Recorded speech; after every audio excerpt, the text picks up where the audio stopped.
Hi, my name is Lizzie Phelps, and I was given the debate why the government should stay out of dealing with income inequality, so against. So the first point I want to talk about why the government should stay out of it. Typically, when the government tries to get involved with income inequality, they just think tax the rich and all will be well. Everyone will be richer and the rich will be less rich, which that doesn't really work because that kind of hurts the economy and it makes people who have more money not want to invest. And we need investors because it helps our economy. So we need people to invest, and instead of focusing so much on the rich, like the rich are rich, they're helping the economy, they have jobs, that's great. But if we just focus on poverty, instead of trying to deal with income inequality, dealing with opportunities, dealing with opening opportunities for people who don't have opportunities, maybe because of where they grew up or the family that they were raised in, whatever the case, that there are different opportunities for them.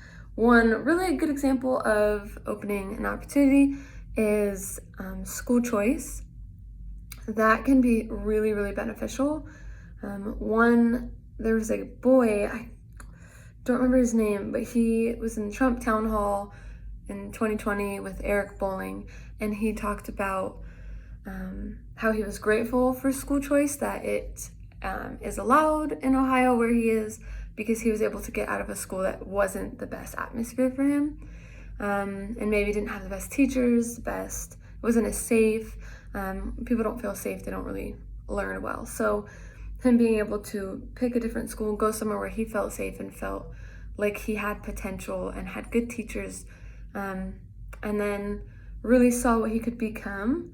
And now he is working in politics and he's working towards being the president of the United States one day. That's something that something along those lines, a governor, mayor, whatever. But he would have maybe never had that opportunity otherwise. So kind of cool.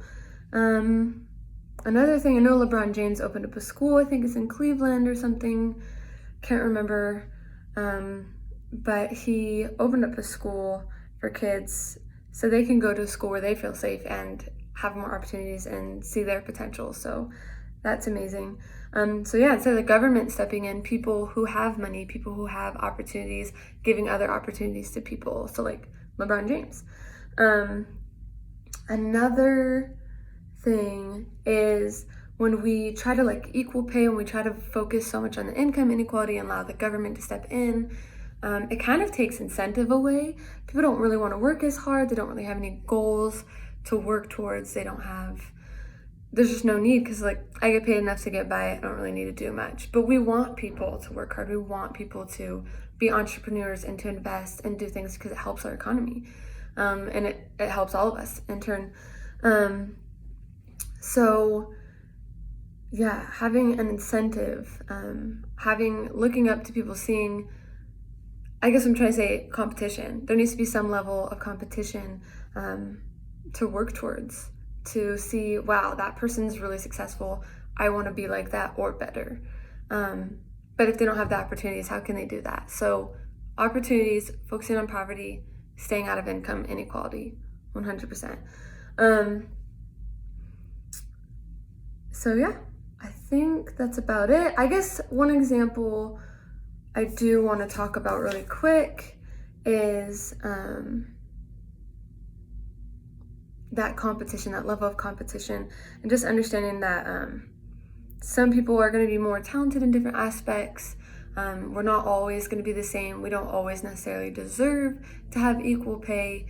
It kind of just depends on how hard we work. And so one example is some people, they may get offended if a colleague or a coworker with the same job, same talents, it seems like same abilities, is getting paid more than them. But sometimes it's just because they were able to negotiate better. So maybe that one colleague had a 4.0, the other one had a 3.5. Basically, they're pretty equal. They both execute their jobs well, but one was just able to negotiate higher pay. And I think that's totally fair. So just having that level of competition and not letting the government come in and say, okay, we're going to tax the rich and then essentially making the economy poorer altogether, it doesn't really help. So yeah, I that's why I don't think they should step in and deal with income inequality, and instead just leave it to the people to compete and to help each other, and just worry about opportunities, just worry about help opening different opportunities like school choice. So